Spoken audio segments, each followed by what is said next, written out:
कोशी प्रदेश मोरङ जिल्ला केराबारी गाउँपालिकाको वडा नम्बर 5 बाट जाने यस मदन भण्डारी राजमार्गमा पर्ने बगैँचा चोकदेखि लगभग 200 मिटर तल गएपछि भेटिन्छ एउटा सामुदायिक विद्यालय।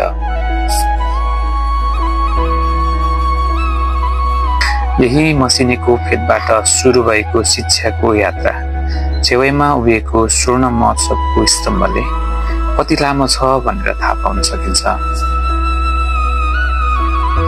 यो लामो यात्रामा समाजका धेरै मानिसहरूको प्रत्यक्ष वा अप्रत्यक्ष रूपमा सहयोग र सहभागिता पक्कै छ।